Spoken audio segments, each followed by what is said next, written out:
Welcome back, everybody. It's good to see you again. I am going to give you the lecture for professors. Bleh. I love doing these types of videos. It makes me really smile in my soul. So there are going to be a lot of those moments. Just ignore them and we'll get through this together. All right. So here we go. All right. All right, so Professor Stovall's Guide to the Easiest A You Will Ever Earn in English. So these are just a few tips and tricks that I've learned through the life of being an English professor and just an English major all in general. One major thing to realize is that this is all going to pertain to the course. So don't think like, oh, I'm never going to need this information. You will need this information. We will use this information. And this is exactly what we're practicing in this semester as we go along. Okay. So here are the basics. So we do want to make sure that every time we write, there's a topic. We do our research. We have introduction paragraphs that actually pertain to what we're talking about and work towards the thesis. Our thesis statements are basically the driving force for what we write our papers on. And so if our thesis statement is not there, then the purpose of our paper is like, all right, so there's no purpose if there's no thesis. And so the thesis statement is 100% necessary. I know there's some teachers that will tell you like, oh, it's not necessary. You don't have to do it. Just do whatever you want. That's not what we're doing here. Here, the thesis statement is important, and we'll go through that in a second. There's also paragraph development. And so as you're writing your body paragraphs, you do want to make sure that you're following the specific format that is laid out for you so that your writing is organized and it flows with the topic and the thesis statement and the purpose that you set forth in the beginning of your paper. And then we also have to remember to revise, okay? There's also a grammar note at the end of this, BT dubs. So just, hang in there. This might be a long video. So with topics, it's important to remember that you do not go beyond your scope. So for instance, if your topic is flowers are beautiful, you don't want to veer off and start talking about how palm trees are the staple of California. So you do want to make sure that you stay within the parameters or stay in your lane, okay, with your topic. If your topic is just talking about flowers being beautiful, that means you can talk about any flower, right? You do want to pick a specific set of flowers, right? Because we want to narrow our scope. But you can talk about any flower being beautiful. You do not want to begin talking about trees, right? And how trees are staples of certain areas or how trees provide shade. You don't want to do that here, okay? But you want to stay within the limits of your topic because this is what keeps you focused. You also don't want to go too broad because by going too broad, what you're doing is you're not necessarily focusing on a specific thing, right? So if our topic is flowers are beautiful and you're just talking about like every flower, right? Or you're just saying flowers are beautiful, but you're not specifically naming a flower, here's where you want to name it. So this is where you want to narrow that scope, right? And not be too broad by just saying all flowers are beautiful, because some of them might look a little funny, okay? I've seen a few. You also want to make sure that you know what you're talking about. And this is where research comes in. So in this course, we are tasked to read a lot of stories, not a lot, like not too many, but about each week you have about 3 or 4 stories, except for week 6, where we have about 6 stories, but they're short. And in these stories, we're not just talking about the story, we're talking about the concepts, the main points, what was really going on behind the text, what do we feel about it? What do we think about it? And we're really going to marinate on that. But you have to know what you're talking about, which means that you have to actually read it. And by reading it, you're going to know what you're talking about. By reading it, you're going to have to really consider what's going on here. And then through that consideration, you'll be able to participate in the discussions and then the homework assignments with ease, just because one, you read it, and two, you're going to be forced to consider certain things beyond the scope of the reading. Of course, we'll use the reading to connect it, but a lot of it is kind of an overview, so to speak. All right, so best advice, if you're running out of things to talk about, that means that you need to read more, okay?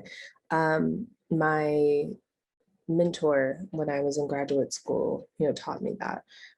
He said, if you ever have a moment where you don't know what you're talking about, or you don't know what else to say, you feel like you've said it all, you need to read some more. There's more research that needs to be done, because if you feel like you've said it all and now you're just repeating yourself, then that means that either you haven't really considered the topic for what the topic is, or you haven't done enough reading.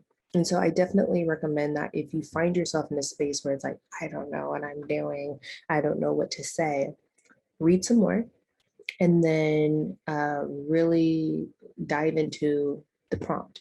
What is the prompt asking me to do? What is the prompt asking me to consider? And I guarantee 9 times out of 10, there's a lot more that you can consider as you're writing your essays. All right, research. Okay, that was weird. All right, so read, and read some more. Even though we don't, well, we have a research project at the end of the semester, which is like in week 6 is when that's due, but we start in week 4. So for that, the whole idea is that you want to do reading. Of course, you have your topics. There's about 6 topics that you can go through, 5 or 6. And the whole idea is that you read. So you're constantly reading, constantly doing research of stuff in that topic. And by doing that, you're going to give yourself a wealth of knowledge and a breadth of knowledge that you can use as you write your paper and as you consider the question that's given to you. You do want to make sure that you are using credible sources. You do not want to use Wikipedia, Huffington Post, or any of those non-credible sources. And we'll go through a little segment on what's a credible source and what's a non-credible source in a little bit. But you also can use Google Scholar, the library research database that is streamed through your MJC website. But generally, if you're going to use Wikipedia, it's just for baseline research, just to give you an idea of where am I supposed to go with this. I had a professor in undergrad who taught us that you use Wikipedia just to, if you have no idea what the topic is about, you use Wikipedia as a means to, here are some things that you should probably want to research, right? And then from there, then you go into your credible sources and you begin looking for those things. It just gives you a roadmap of where you're supposed to go. And so those are the important parts that you should remember. Also, you never cite anything from Wikipedia. You only cite your credible sources. And I say that because you're not supposed to use anything from Wikipedia anyways. So you're just using Wikipedia as a means, if ever, to just give you a roadmap of where you're supposed to go with your research. That's it. You are not citing Wikipedia. You are not using the information you got from Wikipedia. And the reason why it's uncredible is because anyone can go in and change it. So some of the stuff that you read on Wikipedia, you may not find in your research simply because someone changed history that day and hasn't been caught yet. All right, so with your introductory paragraphs, these are important paragraphs because it sets the tone. This is the first introduction, right? This is the first impression of your writing, of your topic, of what you have to say about the world through the lens of the topic. And so you never want to put cited material in there because it's too heavy, right? When you begin your argument or when you begin an essay and you start throwing out sources, that's never the right thing to do. So you don't want to have any in-text citations. You don't want to have according to so-and-so, he said this. So we're not forming any type of argument in this essay. What we are doing here is we are giving general information, we're giving background information, providing a hook to get that reader involved, right? But we're not having any type of argument. The only type of argument that we address in our introductory paragraph is our thesis statement, where we take a stance on the prompt's question, where we take a stance on the topic. But for the most part, it's the hook. It's some general information. It's some background information just to give the reader just a little bit more, just in case they need more understanding. An introduction of the articles, the authors, and how their research pertains to the essay. And so it's not vague, it's introduction.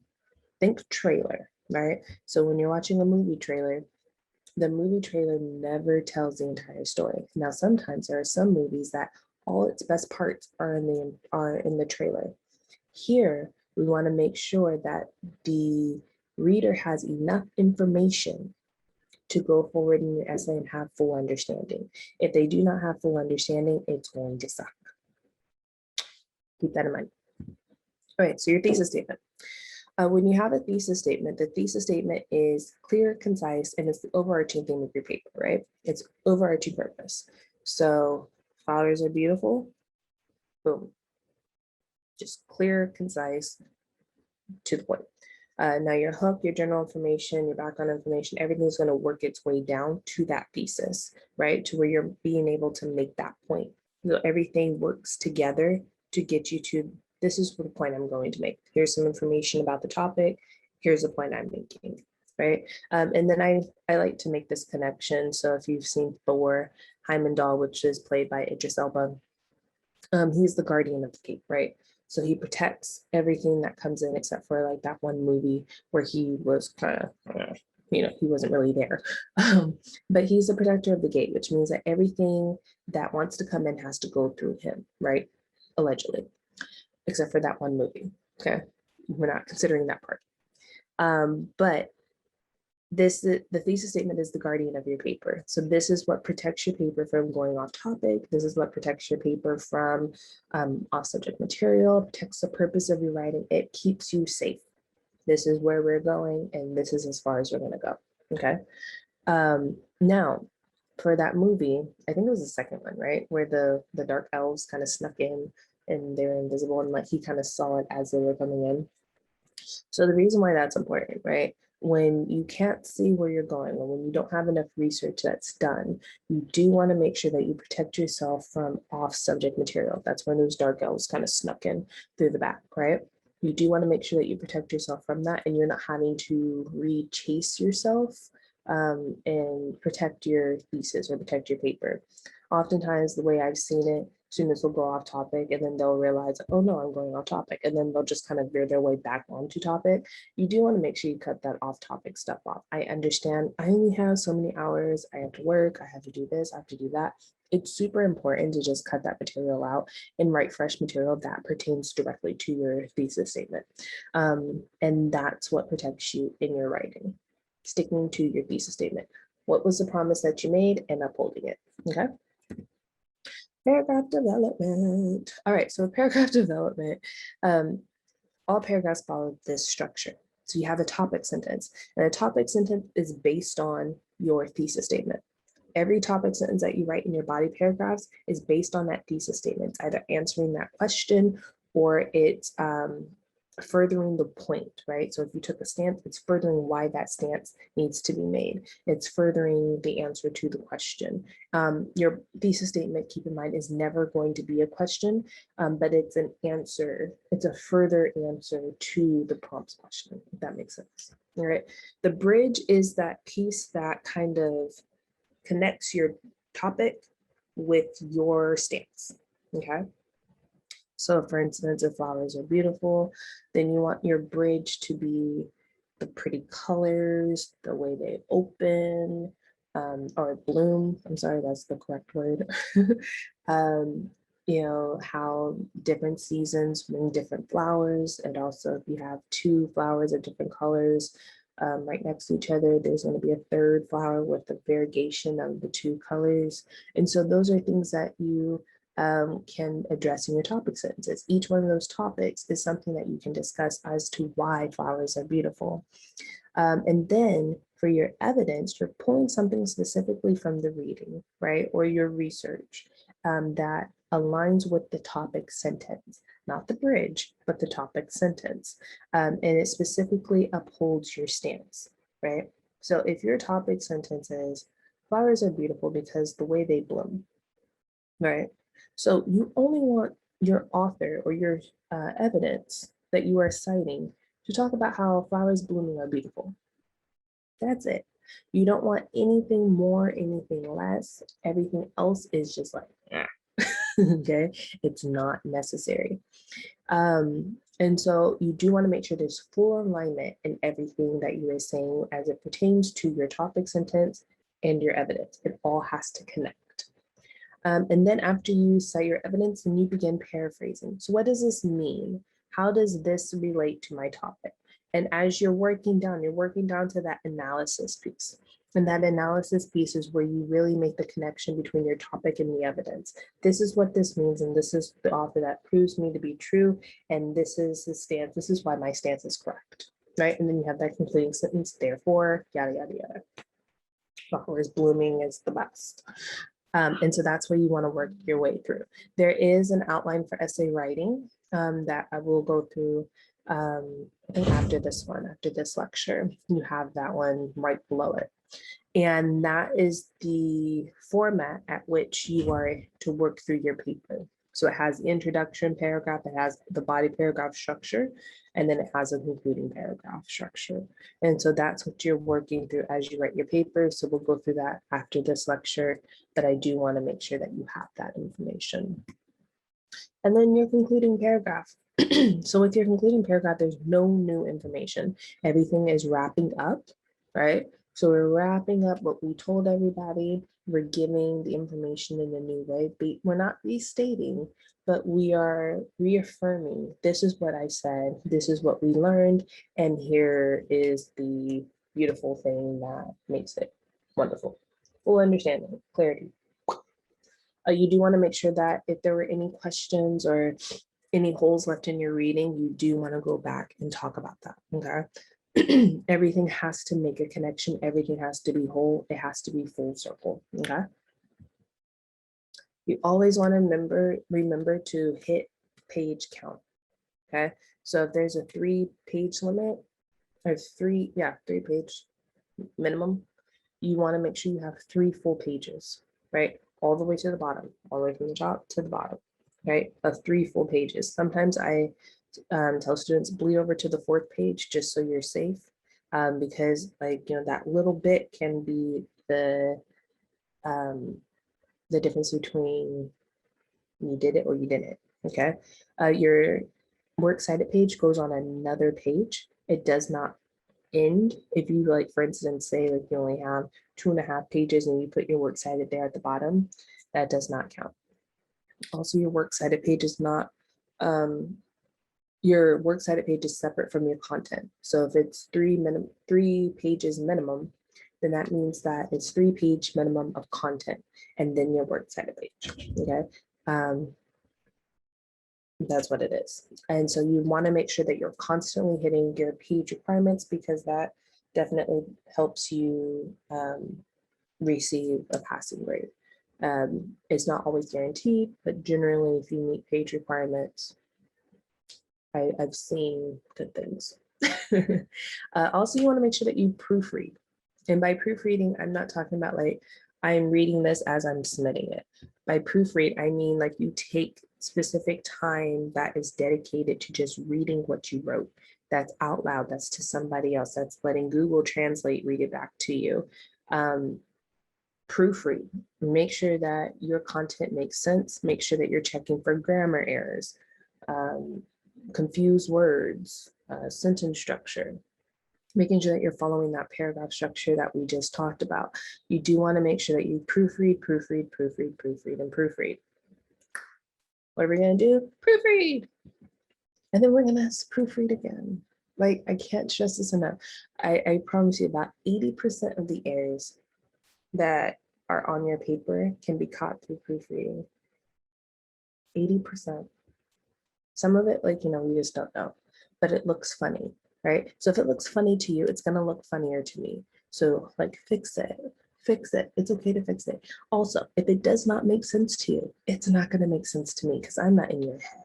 So you have to make sure that whatever it is that you want to say and the way that you want to say it, don't try and sound smart. Don't try and use words that you're not really fully sure on what the meaning is. Just speak the way you speak. Say what you need to say, follow the structure, and then read it again at the end before you submit, okay? And that will protect you every time, all right?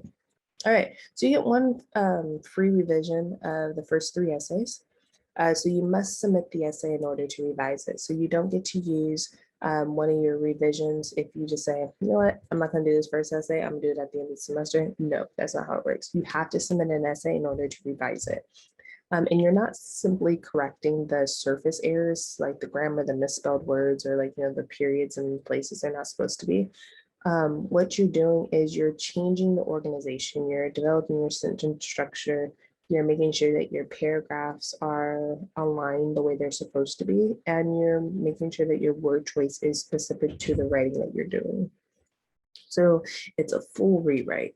It's not just, you're not just like, nah, I'm just gonna fix the errors you told me. Also, in order to do it, you have to get a 70% or lower on the paper in order to revise it. And so anything 70 or lower, um, you are able to revise. Okay.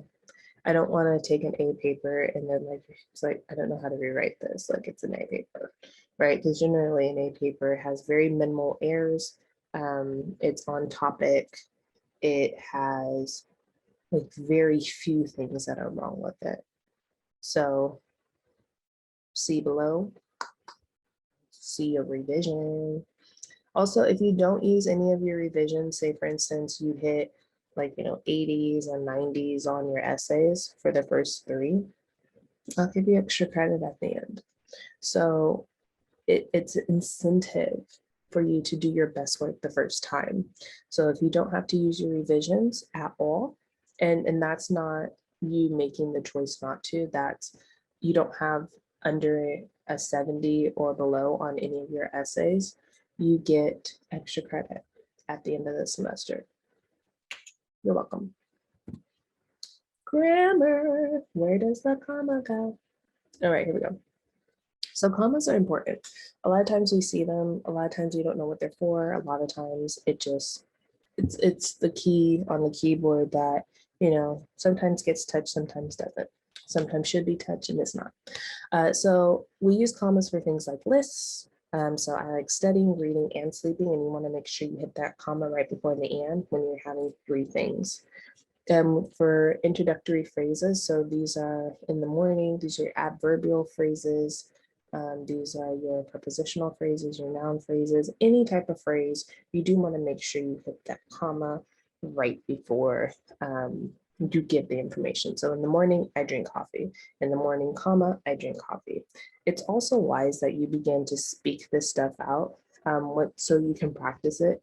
So for instance, when I was learning transitions, or when I was trying to reaffirm transitions, like however, comma, therefore, comma, nevertheless, comma. And then when I was using it in sentences, semicolon, however, comma, da, da, da, da, right? And so it's reaffirming the rule. And by me doing that, I actually taught a few people how to use commas. So, I mean, speak it out loud and you're actually making the world a better place, one comma at a time. Okay. All right, so we also have fanboys, wasabi words, and these are your coordinating and subordinating conjunctions, right? And so when you're using coordinating conjunctions, which are your fanboys, and we'll go through this in a second, I study, comma, and I am smart. And then for your coordinating, or no, subordinating conjunctions, so these are your dependent clause conjunctions, because I study, comma, I am smart.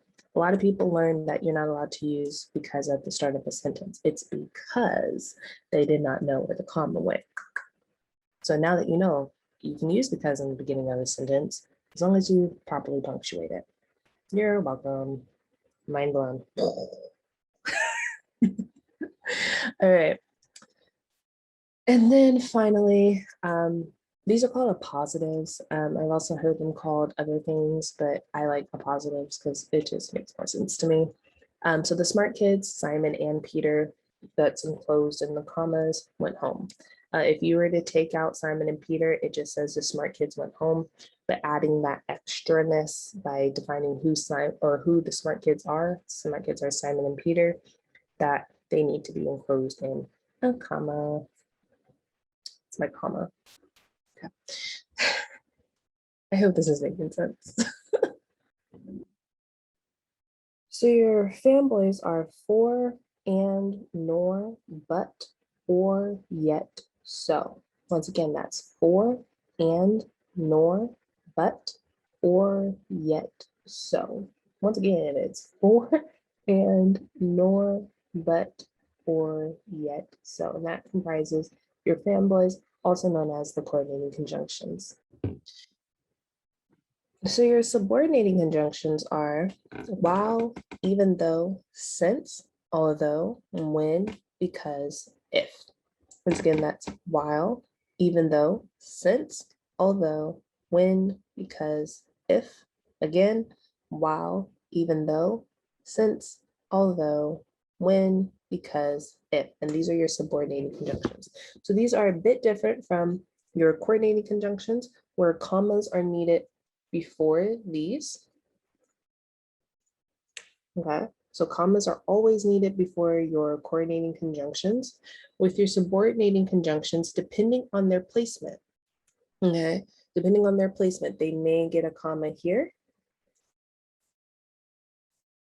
If they're only if they're used in front of a sentence, right? So if they're used in front of a sentence, there is a comma. However, if they're used at the end of the sentence, right? So there's an independent clause that comes before them, then there is no comma at all, right? So comma, if used in beginning. I'm so impressed with myself for doing this. Okay, so comma only if used in the beginning, right? There is no comma if the subordinating conjunction is used at the end of the sentence. So no comma if used, that's not the right word, used at the end. Okay, so there's no comma if it's used at the end. There's only a comma if it's used in the beginning. So let's go ahead and continue our lecture. Sentence punctuation errors. There you go, you can see the errors now. All right, so a sentence is comprised of a subject and a verb. And if you learn this in grade school, subject, verb, object, right? The object is not always necessary sometimes in order for the sentence to be complete, but the subject and the verb is completely necessary in order for the sentence to be complete. And also it entails proper punctuation of everything, okay? So for instance, Pid hates English. So Pid would be the subject, hates is the verb, English is the object, okay? So Pid, what does Pid do? Pid hates, that's the verb. Pid hates what? Pid hates English, okay? And so that's a complete thought. It will always be a complete thought. There is nothing you can do in this world that will make that an incomplete thought, okay? I don't know what happened there, but we're just gonna work through it. All right, there's also clauses that that make up sentences as well. And so there's two types of clauses. There's independent clauses and dependent clauses. They can work together. They can also work separately. So an independent clause is like that we saw above, Pitt hates English. It stands alone. It's a complete thought, which makes it independent. It doesn't mean nothing from nobody, okay? And if we were saying that grammatically correct, it doesn't mean anything from anyone, okay? We can do both. Right? And then the subordinating clauses or dependent clauses, those are the use of your wasabi words. So it's a subject and verb, but it doesn't have a complete thought, right?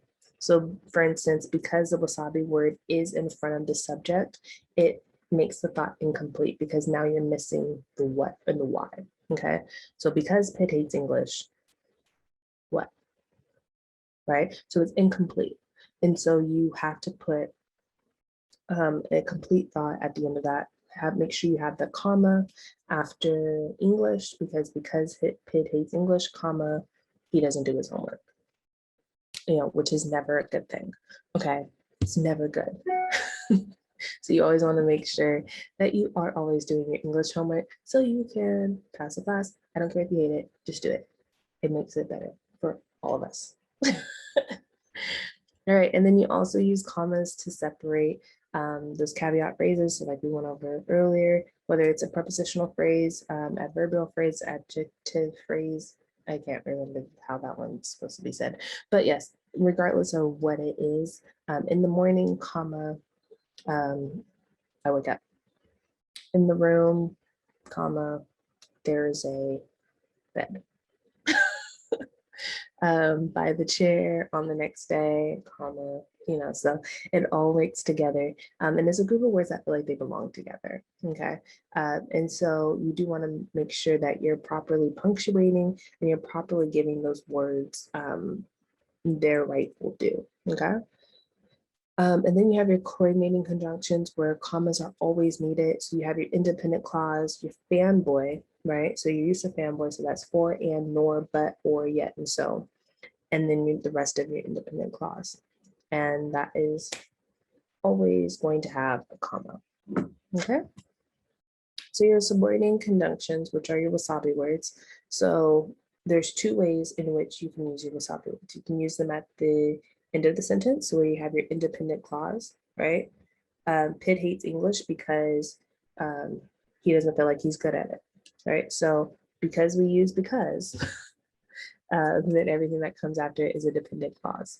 There's no comma if the independent clause becomes upfront. Paul likes school when she understands the content, period. It has when, which is one of the use of our wasabi words. And so because we have that when here, Paul hates school when or Paul likes school. She doesn't hate it, she likes it when she understands the content, period. You can also use, if you have the wasabi word at the beginning of the sentence, you need a comma and the independent clause. So for instance, because she understands the content, Paul likes school, period. Hope you don't have any questions on that. So your wasabi words are when, even though, since, although, while, because, and if. I think I switched them up in the previous slide, but those are the words. And so you do want to make sure that you understand whatever you use those, whether at the beginning or the end, determines whether or not you have to use a comma. So how many of you have heard of the word comma splice? And I love how I'm asking this because if I can see you. But a comma splice is when two independent clauses are joined together with a comma. Okay, so because it's independent, it needs nothing else, right? It's independent, it has its own money, it has its own crib, its own car. It does not need anything else to make it whole. And so when you have two wholes together joined by a comma, that is called a comma splice, okay? Paul likes school, she understands content. Those are two independent thoughts. And so what you want to do is you have to fix that. And the way you fix it, you have to fix it with the semicolon, which would still allow them to be together. So a semicolon allows two independent clauses to be together in one sentence, as long as they closely relate. You can also make them two separate sentences. Pid likes school, period. She likes the content, period.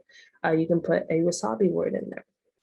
Pid likes school, comma, and she likes the content, or she understands the content. So however you want to fix it, you have to fix it. However, everything that you fix it with is necessary because they cannot be together with a comma.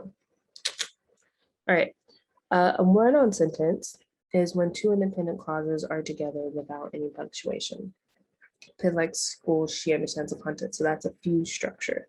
So you do want to make sure that you don't do that. That's what a run-on is. When you have two clauses that are completely independent on their own and they're joined together without anything. There's no holy matrimony, no nothing. All right, so the way to fix that is you add your wasabi word, you can add a fanboy, and that will make that correct. So Pid likes school and comma, and she understands content. A phrase fragment is a group of words punctuated as a sentence that's either missing a subject or a verb or both, right? So going to the store. And, what are you doing? Going to the store, right? And we constantly say that conversationally because, generally when I'm talking to my friends, I'm not really speaking in complete sentences, but in order for the sentence to be complete, we have to put a subject in front of it. I am going to the store. We can make the contraction, I'm going to the store. He's going to the store. She's going to the store. And so you do want to make sure that every sentence that you write has a subject, it has a verb, and it has, that object place, right? So what is this person doing? Okay, it's not always necessary in most sentences, but in the sentences that you're writing, it's pretty necessary for you to have the subject verb object. Okay, and then subordinating clause fragments. So These are when your dependent clauses are punctuated as sentences. So since Paul likes school, period. That can never happen, right? Because we know that if we're using since Pid likes school, there needs to be a comma and an explanation at the end of that. And so because we know that, we already know that is always going to be wrong. So since Pid likes school, comma, some information. Okay, that's how that works. All right, so joining and separating clauses. So we went through this a little bit with the previous slide on how to fix the errors. So we can join and separate clauses through periods, right? Pid likes school, period, she understands the content. We can use it through a semicolon, which is ability to add two independent clauses together. Pid likes school, semicolon, she understands the content. We can use the semicolon and transition. So these are those transition words I was talking about earlier. So you can use a semicolon and a transition, which is your conjunctive adverb. And so Pid likes school, semicolon, however, she understands the content. Pid likes school, semicolon, therefore, comma, she understands the content. That works. You can use a fanboy. Pid likes school, comma, for she understands the content. And she understands the content, but she understands content, so she understands content. It all works together. Then you have your wasabi word, which it's in every place, right? So because she understands the content, comma, Paul likes school. She understands the content since Paul likes school. So you have to remember your wasabi word up front means there's a comma in your independent clause. And then your independent clause up front means there's no comma, just your wasabi word and your dependent clause. All right. And just in case you missed it, you know, for the 99 and the 2000s, proofread. It's for your own good. I promise you. Proofread. Proofread. You need to proofread. And yes, please just do it. So if you have any questions, please feel free to reach out to me through Canvas, email, Pigeon. The phone number is on the syllabus, so you can hit that if ever you need any type of anything. You can text, call. Yeah, let me know.